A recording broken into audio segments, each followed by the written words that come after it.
Okay, welcome. So yeah, in the previous video, I had so much to say that I decided I needed to make a part three. So yeah, this is part three of my works and rewards Bible study.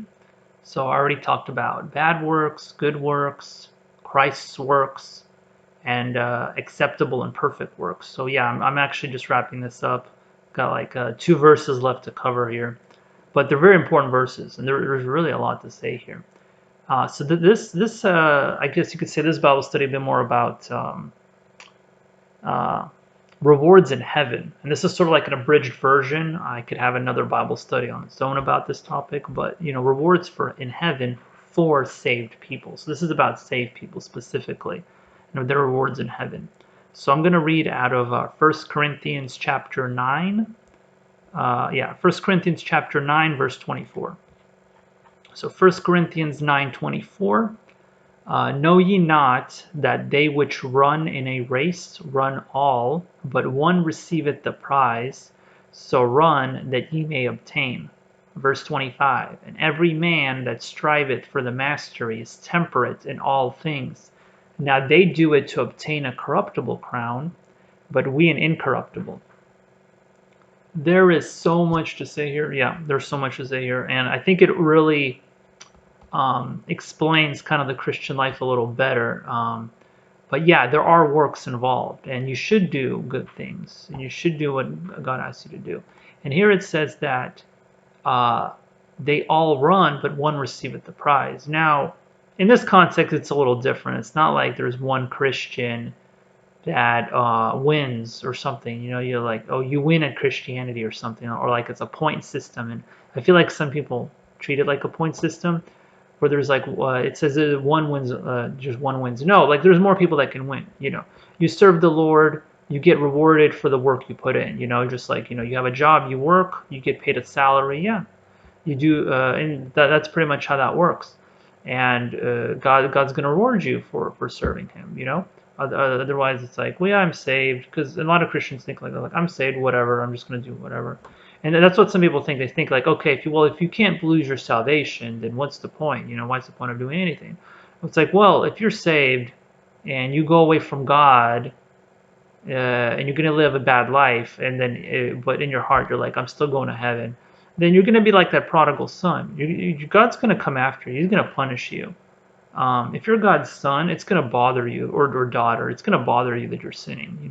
You're never gonna be okay running away from God after knowing what the Bible says. Like if you know God's real, hell's real, heaven's real, even though you're going to heaven, you're not going to be happy sinning. Like it just doesn't work like that. God will come after you, will punish you, and sometimes He'll leave you alone. But you will feel a void in your heart. You will not feel okay. Like you won't be able to enjoy sin. It just doesn't work like that. You're a Christian. You know too much. You're just not going to be happy like that.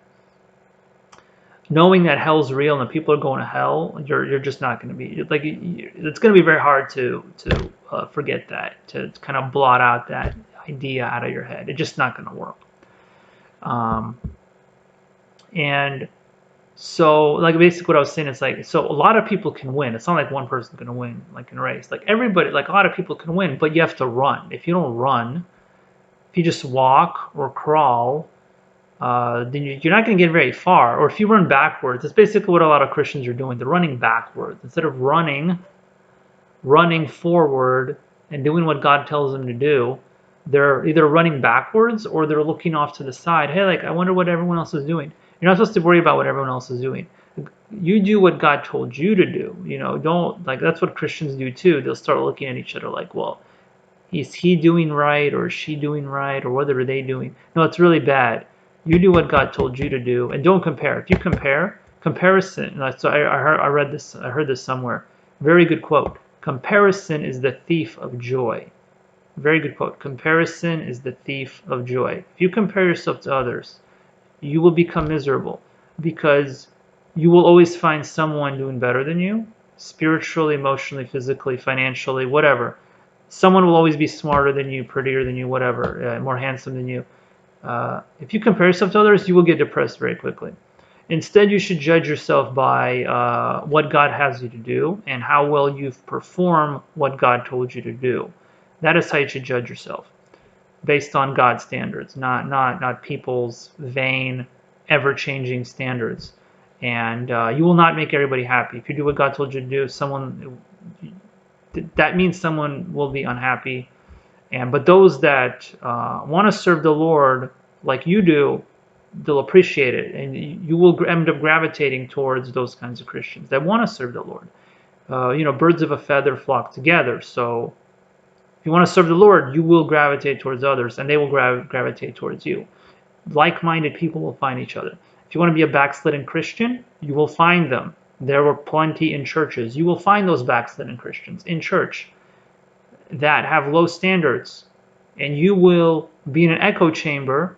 I think that's the term. You'll be in an echo chamber with these other backslidden Christians, and you will bounce your backslidden ideas off each other, and you will be misinformed, and you will sear your own consciences, and you will have this low standard of Christianity, and you will think that you're doing right, but no, you're just hanging around with the wrong people, with the wrong crowd, and that's how these things work. And so you want to run the race, do what God told you to do. Don't look around. Don't run backwards. Definitely don't run backwards. That's what a lot of Christians do, and they look off to the side. And if you strive, then you will get an incorruptible crown, not a corruptible crown. They're saying in a race, sports, athletes, they work really hard. They put in a lot of effort to win that gold medal, or silver or bronze. And they put in a lot of effort, and that it's a corruptible crown. Any reward, anything you strive for, you get a degree, you get a great job. Any work you put in that has a payoff later, that's smart, it's intelligent. It's a good investment. You put in some work, and you're hoping to get rewarded later down the road. But that's all corruptible because it's all gonna burn away when you die. But works in heaven, that's an incorruptible crown. That's a crown that's God is gonna you're gonna get honored before God, like, well done, my good and faithful servant, and that's what He's gonna say to you if you've done well. And it says they're temperate, it says they're temperate in all things. So it's these athletes. Now I could go on a long time about that as well. Maybe go off a little off topic, but by being temperate is very important. Athletes, they have to watch their diet. They can't do anything crazy. They have to be balanced. They have to watch themselves. Unfortunately, as Christians, we don't always watch ourselves. You have to watch yourself. You have to be disciplined as a Christian. You have to read your Bible. You have to pray. Discipline, faithfulness, loyalty is super important. If you start to think, nah, I'm not feeling it today, or lazy, or whatever, that's going to get you. You need that discipline. Because you're not going to feel like doing right every day. You're not going to feel like serving the Lord every day. And the discipline is very important because, unfortunately, that's how it is a lot of times. You get hyped up. It's like, yeah, let's do this. This is amazing. And then after about a week, you're like, I don't feel like doing this. Lazy. And that's where God really tests you, is that discipline. Are you going to keep going when it's tough, when you're bored, when it's not interesting? Are you going to keep going? And that's what God judges you on. Faithfulness, and then temperance, keeping everything balanced, not getting too crazy. That could be another sermon topic, just not getting too out of whack, like having everything balanced, like, work, relationships, family, ministry. Keep everything in balance. Don't get too crazy. Don't get too far in one direction. Don't neglect your responsibilities in life. There have been some Christians that have gotten a little too crazy, and they started neglecting their family and their responsibilities, and they would go out like preaching and just being a really bad testimony. And you need to keep all these things in mind. You can be overzealous. It's rare these days. That's very rare. I'd say most Christians are underzealous, not zealous enough about doing the Lord's work. But there are a few exceptions. There have been cases of being overzealous. That is possible. You need to have wisdom. So the Bible talks about all of this, and I don't want to get too off topic, but there's so much to say here. And so you want that incorruptible crown, for your acceptable, those works that you do for the Lord. You're going to get an incorruptible crown that will not fade. That's what you're striving towards. You want to serve the Lord. You want to have a good relationship with God. You want to stay in fellowship with God. You don't want to be off doing your thing. You're not going to be happy out in the world as a Christian. You're not going to be happy out in the world as a non-Christian. You're definitely not going to be happy out in the world as a safe person. Is definitely not going to be happy in the world because you know too much. They say that's what it comes to. Like you're saved. You know God. You know Jesus Christ. He's in your head. The Holy Spirit's within you. It's going to bother you. It's going to convict you. That Holy Spirit will keep convicting your conscience. It'll keep telling you you're not doing right. You're not doing right. Get back to church. Do right. It's going to keep bothering you. You will not be happy. It will keep bothering you and pestering you. And you will be miserable because you are not doing what God told you to do. I've heard stories. One guy told me that he got so sick, he started he threw up basically. That's what it got to. It got to the point where he was so stressed out, like he knew God told him to do something and he wasn't doing it. And it just kept stressing him out. It kept bothering him. Eventually he threw up and then he's like, I just can't do this anymore. Eventually you're going to be so miserable, you're like, you know what, I just can't. I can't keep going like this. I need to get back in church. And, sometimes, and God might do that to you. If you run away from God, he might do that to you. He might just put you into a corner until you're like, okay, I'm doing wrong. I need to get back in church. And he's doing that because he loves you. God wants you back in church. He wants you back in fellowship with him. Instead of doing whatever crazy sin you're doing, and you're just not going to be happy like that. So anyway, I went a bit off track there, but anyway, this is all truth, all important preaching. Yeah, and that's how it is in sermons. I'll preach something, I'll do a Bible study, and then God just tells you stuff as you talk. God tells you stuff. So you have to say what God tells you to say. So your physical goods are going to burn, but you want those incorruptible treasures that will not burn. So finally, last verse. Basically I'm just covering 2 verses in this video. Next verse, 1 Corinthians chapter 3. So that's 1 Corinthians chapter 9. This is going to be 1 Corinthians chapter 3. And this is a very important passage. I mean, I know I say that about a lot of passages because, the Bible has a lot of very important verses that are all very important, that teach different doctrines that are very important, and doctrines that people misunderstand. And this is actually a very important passage.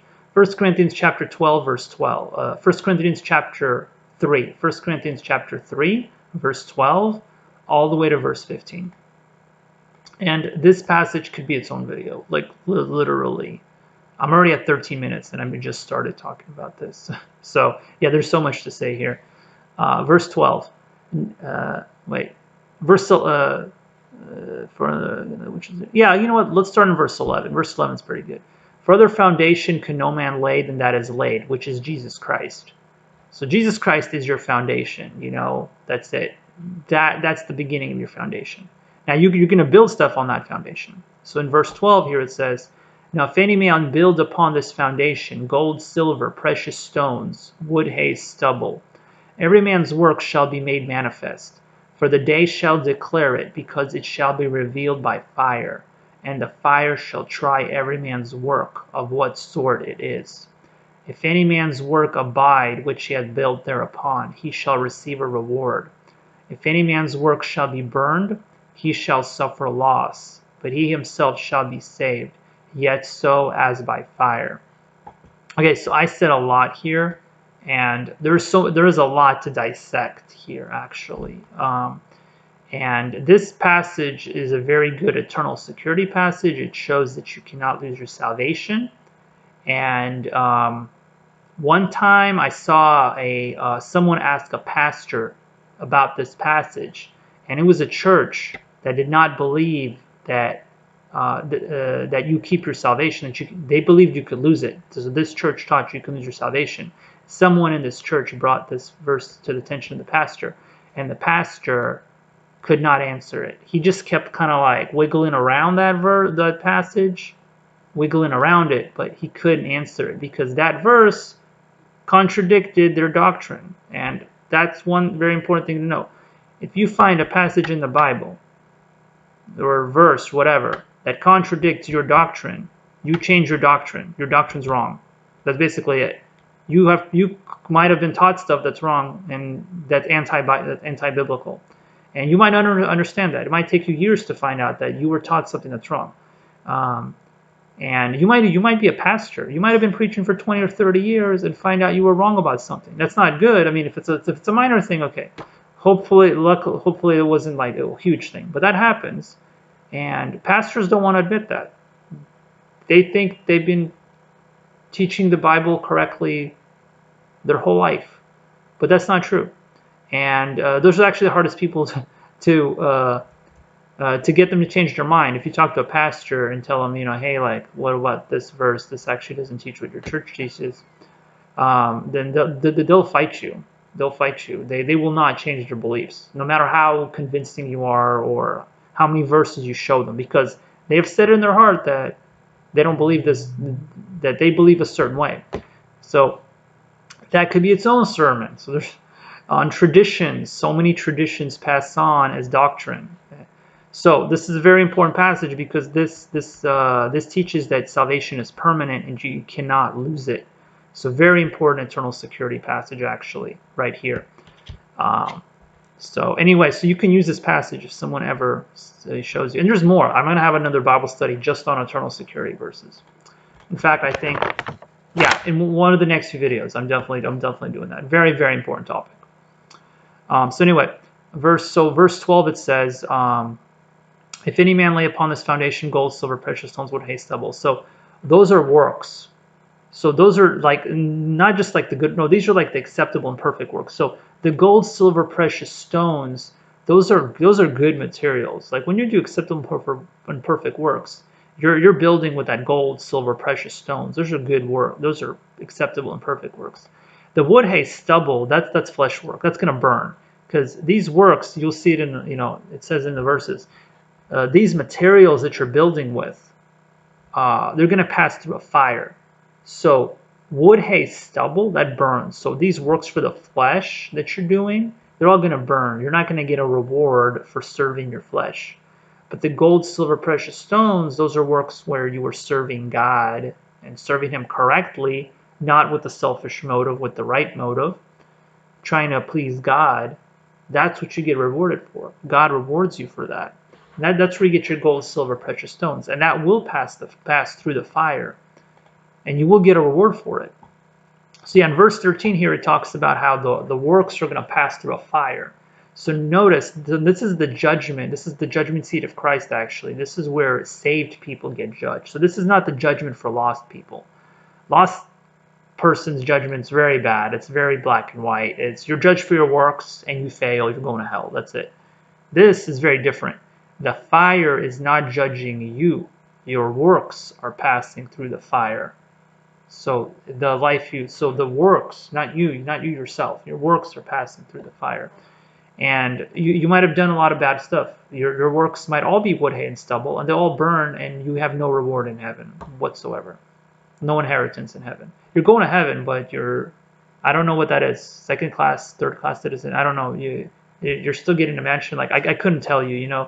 That's its own separate topic. There could be a lot of speculation on that, reading the book of Revelation and all that, but there are rewards in heaven, and some people get rewarded more than others. That is a fact. That is a biblical fact. Just like there's another passage that actually talks about some people get judged worse in hell than others. There's also a passage about that in the Bible. So this is a passage showing you that there is a difference in rewards in heaven. That is an actual fact. That is a biblical fact. And so if your work passes through the fire, great, you keep it, you get rewarded.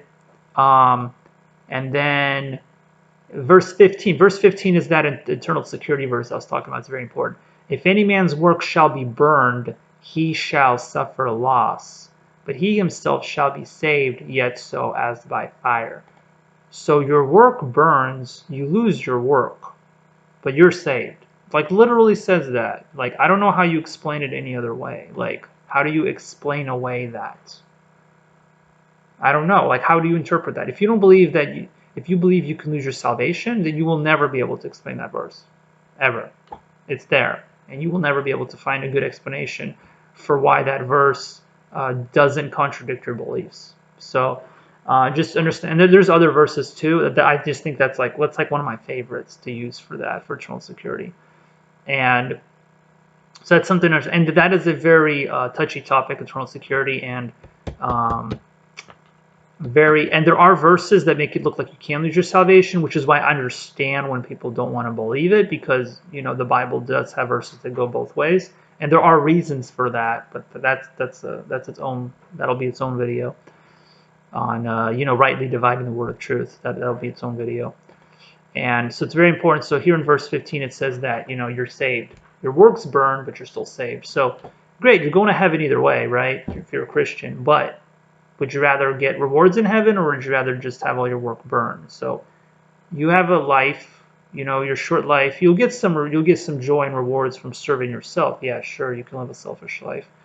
But what about eternity? Wouldn't you rather store up works that will stay for eternity? Put in the time now, invest the time now, invest the effort now. Logically, it makes sense. Why? Well, duh. Why don't you always serve God, right? But even though logically it makes sense to not sin and to serve God, we are sinners. We are not logical at all, which is why we have a hard time focusing on heaven. So you want to have a good image of heaven. You want to keep heaven in your mind. You want to keep God in your mind. You want to keep eternity in your mind. If you keep eternity in your mind, then you're not going to sin. You're going to think about God. You're going to make all the right decisions. You're going to pray to God. You're going to do acceptable and perfect works.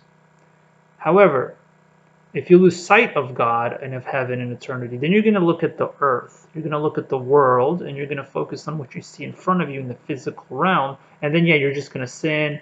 You're going to do whatever feels right, and you're just going to go with the flow. You're not going to have discipline. You're just going to do whatever.